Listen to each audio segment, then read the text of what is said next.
नमो तस्स भगवतो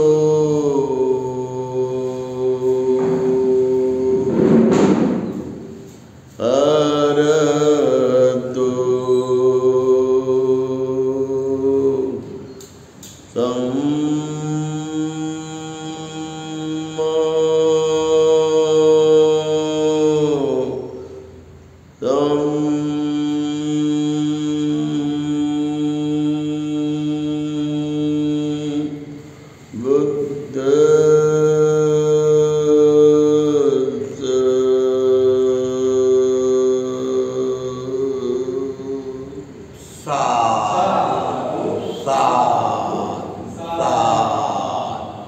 बुद्धं नमामि, धम्मं नमामि, संघं नमामि। भगवंताला सम्यक संबुद्ध अरहंताला त्रिवार पंचांग प्रणाम करतो। बौद्धगया महाबोधी महाविहार हा गंभीर विषय सर्व भारतभर आणि सर्व बौद्ध जगतामध्ये पूर्ण पेटलेला आहे। महाबोधी महाविहार अशोककालीन देवानुप्रिय राजा अशोक यांनी बनवलेला हा प्रचंड असा पवित्र आणि महान बौद्ध तीर्थक्षेत्रापैकी एक असा पवित्र बौद्ध तीर्थक्षेत्र आहे।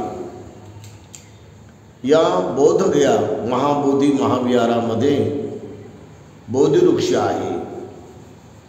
बोधिवृक्षाची वंदना करणे आणि त्यांच्याजवळ बसणे, त्यांच्याजवळ बसून ध्यान करणे, आनापान ध्यान करणे, विपස්සना ध्यान करणे, मरणानुस्मृती ध्यान करणे आणि बुद्धानुस्मृती ध्यान करणे व वेगवेगळ्या प्रकारच्या समथ आणि विपස්සनेचा ध्यान केल्यामुळं प्रचंड आणि प्रचंड लाभ होत राहतो। मानसिक अवस्था आपल्या बदलतात, आपल्या जुन्या पुराण्या सवयी बदलतात आणि अंतर्मनाचा परिपूर्ण मूलभूत असा बदल होऊन आपण बुद्धत्व तरंगामध्ये, बोधीच्या तरंगामध्ये जाऊ लागतो। म्हणून नेहमी बोधिवृक्षाजवळ जाऊन आपण तिथे बोधिवृक्षाचं सानिध्य घेतलं पाहिजे। सकल बुद्धाचं रूप म्हणजे बोधिवृक्षच आहे। म्हणून आपण बौद्धगया महाबोधी महाविहाराकडे गेलं पाहिजे।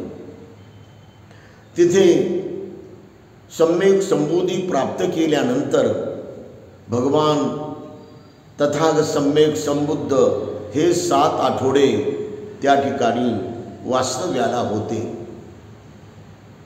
7 ठिकाणी ते 7ही दिवस मिळालेल्या सम्यक संबोधीचा विमुक्ती स्वाद चाखत होते। हा विमुक्ती स्वाद अप्रतिम असतो। हा फक्त बुद्धालाच प्राप्त होतो।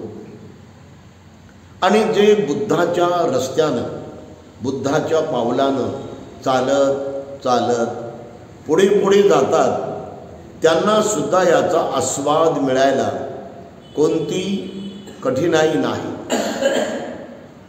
कोणताही त्रास होत नाही। प्रत्येक व्यक्तीला बुद्धत्वाची अनुभूती ही मिळायला सोपा आहे, योग्य आहे, अनुकूल आहे। कारण आपल्या आतमध्ये बुद्धत्वाचे, बोधीचे अंकुर आहे। ते बोधी अंकुर आपल्याला उमलत परिपूर्ण उमलण्याच्या स्थितीकडे आपल्या स्वतःसाठी आपणच पूर्ण वातावरण निर्माण करून ठेवलं पाहिजे।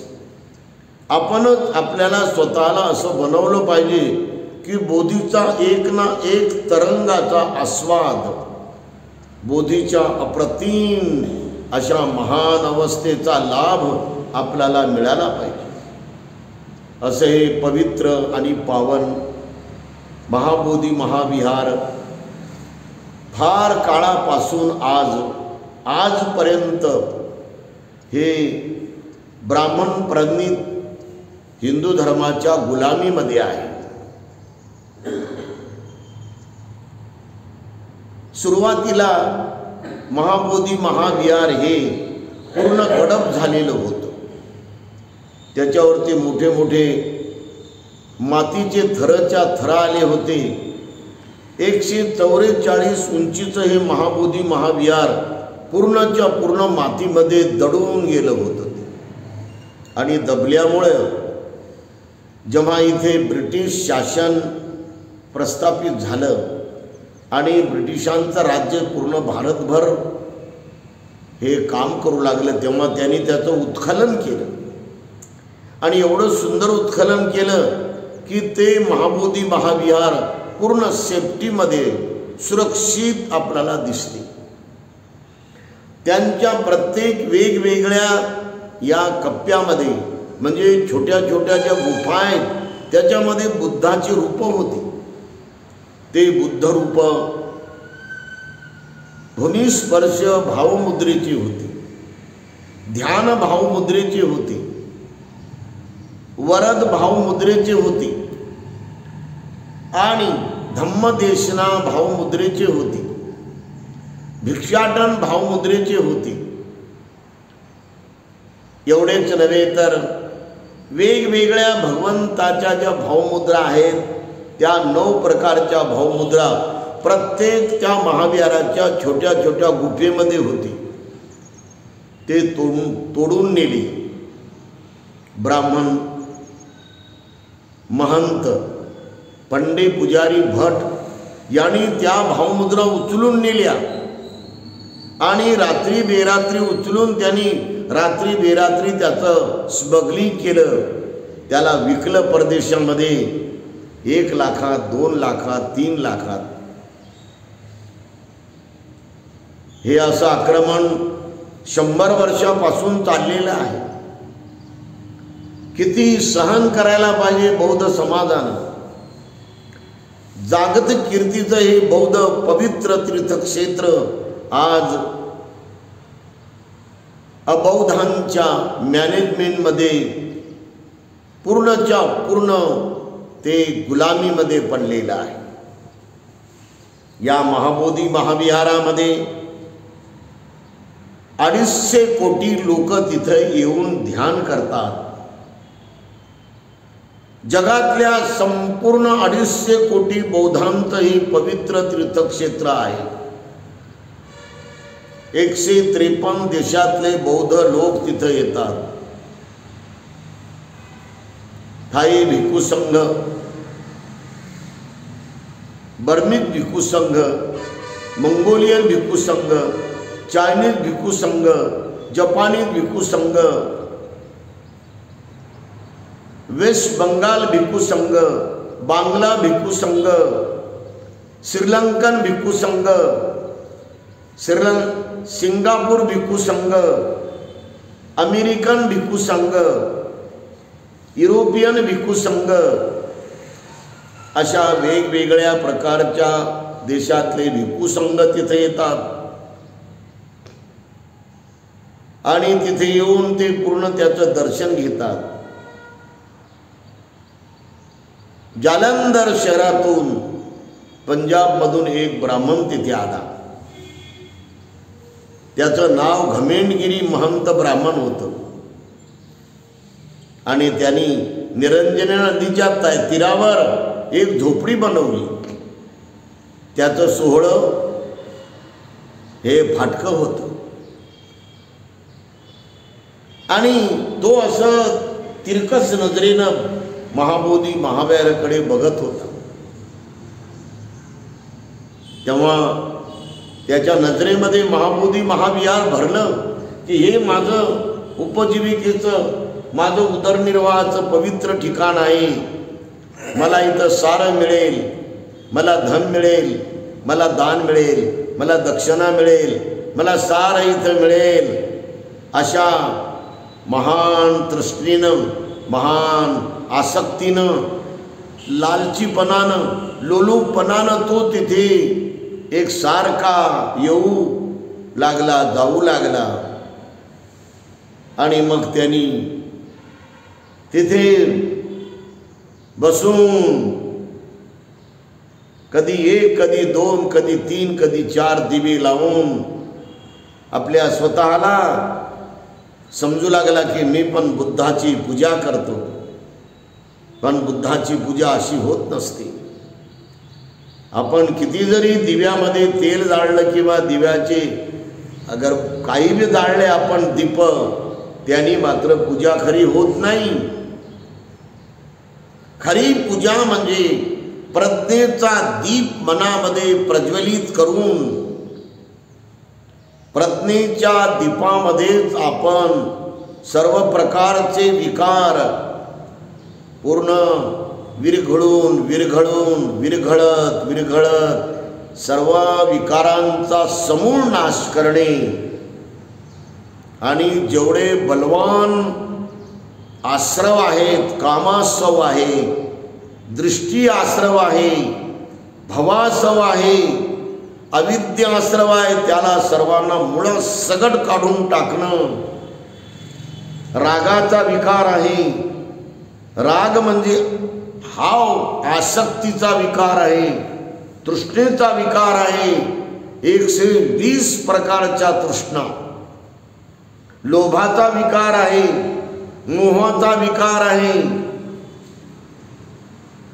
मत्सराचा विकार आहे, अहमपणाचा विकार आहे, अहम मम घमेंडीचा विकार आहे, गर्वाचा विकार आहे, प्रमाद आळसाचा विकार आहे, संशयाचा विकार आहे, मान याचा विकार आहे, सक्काय दिठ्ठी याचा विकार आहे, शीलभक्त परामर्श याचा विकार आहे, विचिकित्सा याचा विकार आहे,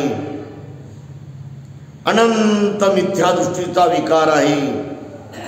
यानी संपूर्ण मानवजात पछाडून गेलेली आहे, गांगरलेली आहे, परेशान आहे, व्याकुळ आहे. कोणी शांत बसू शकत नाही. 1 मिनिट सुद्धा लोक माणूस किंवा स्त्री, श्रमण किंवा ब्राह्मण, साधू किंवा संत, बुवा किंवा महाराज 1 मिनिट शांत बसताना आपल्याला दिसणार नाही. परंतु तथागत सम्यक संबुद्धांनी या साऱ्या विकारावर परिपूर्ण विजय मिळवला. ते मुक्त झाले आणि अशा पवित्र पावन निष्कलंक निष्पाप अनंत परिशुद्धीने भरलेल्या या भगवंताच्या बोधगया महाविहारावर या घमेंडगिरी महंतानं पूर्ण ताबा मिळवला. तुम्हाला काय वाटते, असा ताबा मिळवणं त्यानं बरोबर केलं का? अशा घमेंडगिरी महंत ब्राह्मणानं बुद्धगयेच्या तीर्थक्षेत्राचा ताबा मिळवणं तुम्हाला आनंद होतो का? तुम्हाला चीड येते की नाही? तुम्हाला त्याबद्दल परिपूर्ण आक्रमक होण्याची इच्छा होते की नाही? आणि जेव्हा तो तिथं आला तर तो नेहमी इकडे तिकडे फिरून बघायचा की इथं कोण कोण येते. देश परदेशाचे महान श्रद्धावान दायक दायिका तिथे येत होत्या आणि ते तिथे भगवान गौतम बुद्धाच्या भिक्खू संघासाठी चिवर सेट ठेवत होत्या. हे चिवर सेट उत्तरासंग चिवर, अंतर्वासक चिवर आणि संघाटी चिवर, भिक्षापात्र त्याच्यामध्ये, पाणी गाळायचं फडकं फिल्टर, सुई, धागा, कमरेला बांधायचा पट्टा, कमरबंद आणि डोकं काढण्याचा वस्त्रा, अशा 8 वस्तू ठेवून ते श्रद्धावान दायक, ते श्रद्धावान दायिका, त्याच्यावर ते 250 ग्रामचा पिस्ता, 250 ग्रामचा मनुका पॉकेट, 250 ग्रामचा बदाम पॉकेट, 250 ग्रामचा काजू, 250 ग्रामचा लवंगा, 250 ग्रामच्या पूर्ण विलायची, 250 ग्रामची खडीसाखर, 500 ग्रामचे तिथे साखर, 250 ग्राम 300 ग्रामचा खजूर, असा सुका मेवा 1-1.5 हजाराचा तिथे ठेवत होते. आणि हात जोडून भगवंताची अशी ते दानानं पूजा करायची. आणि मग ते आर्थिक दान तिथे ठेवत होते. महाबोधी महाविहाराला डेव्हलपमेंट करण्यासाठी 10,000चं दान, 20,000चं दान, 40,000चं दान, 50,000चं दान, कधी कधी एखादा महान असला मोठा मनाचा दायक किंवा दायिका ते 1.5 लाखाचं दान, कधी 2 लाखाचं दान, कधी कित्येक लाखाचं दान ठेवून या महाबोधीला डेव्हलपमेंटसाठी ते दान देऊन जायचे. त्यांना वाटायचे ते भिकू आहेत आणि ते याचा विकास करतील, हे विकसनशील होईल, याला सौंदर्य येईल. आणि तो निघून जायचे श्रद्धावान दायक दायिका. तेव्हा घमेंडगिरी म्हणतं तिथं यायचा आणि ते सारा पैसा, ते लाखानं ठेवलेलं दान आणि ते सारा सुकामेवा 1,500-2,000चा घेऊन आपल्या मठात जायचा. 4 चाकी ठेल्याला घेऊन त्याच्यावरती रात्री बेरात्री महाबोधी महाविहाराचं जे वाल कंपाऊंड आहे ते पडलेलं ते घेऊन तो निघून जायचा.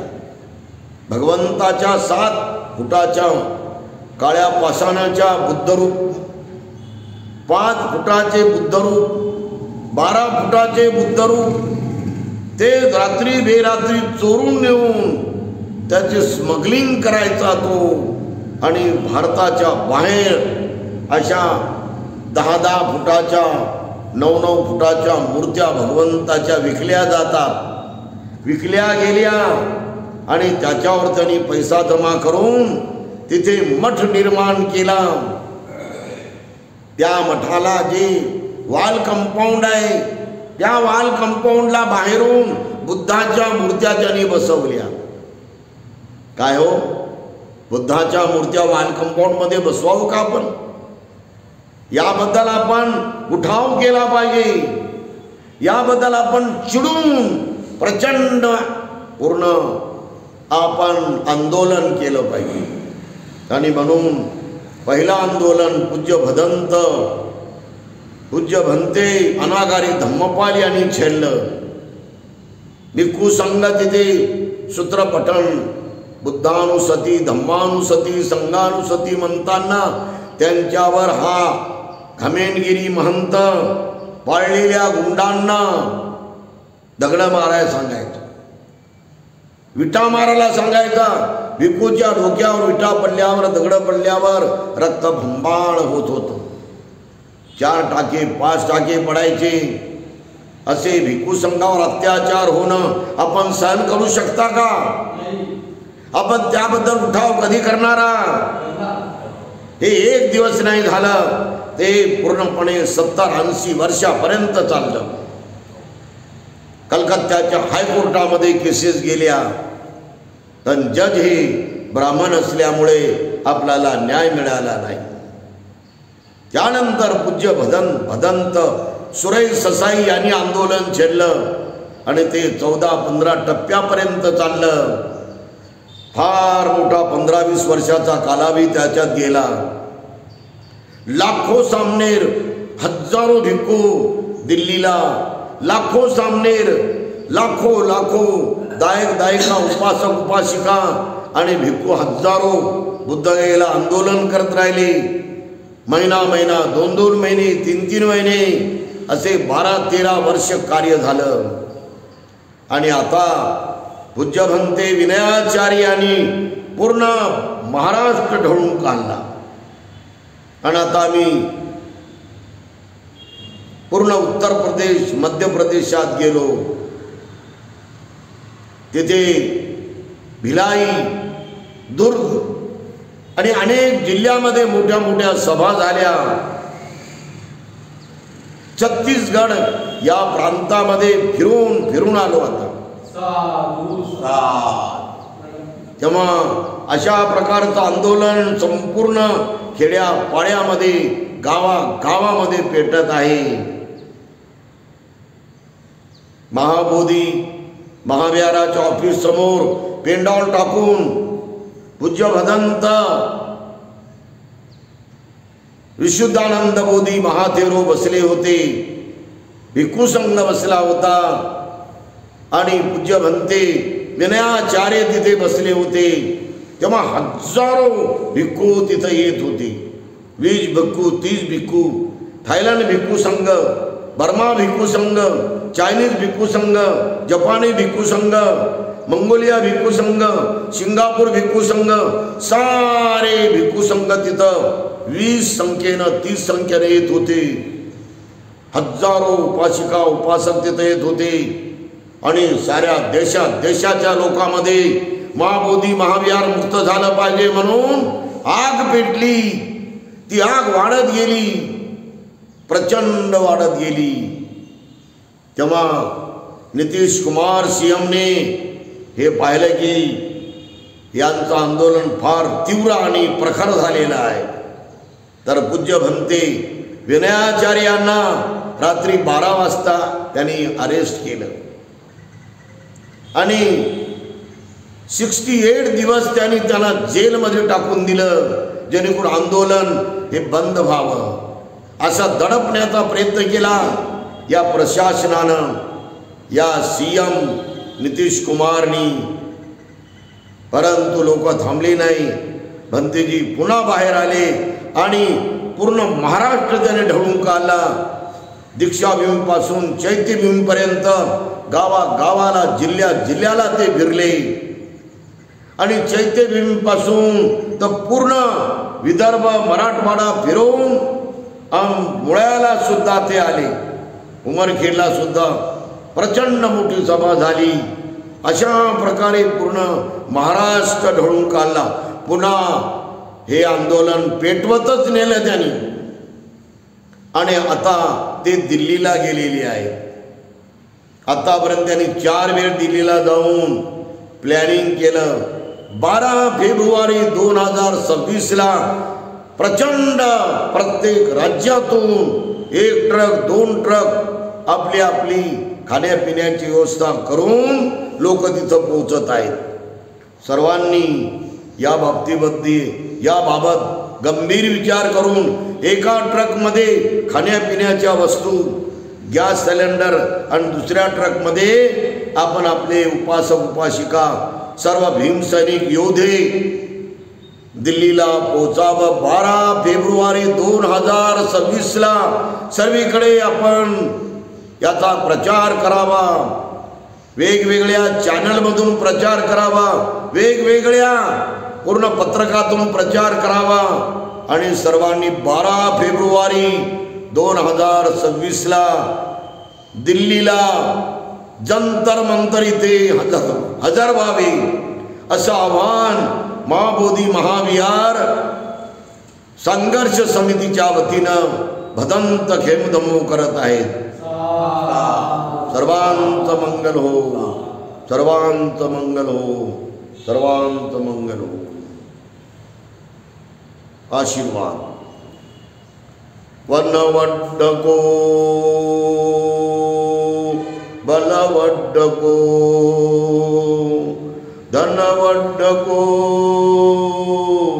सुखवड्डको ज्ञानवड्डको पय्यावड्डको ते संसच्चेन शीलेन खन्तिमेत बलेन च ते त्वं अनुरक्षन्तु आरोग्येन सुखेन च.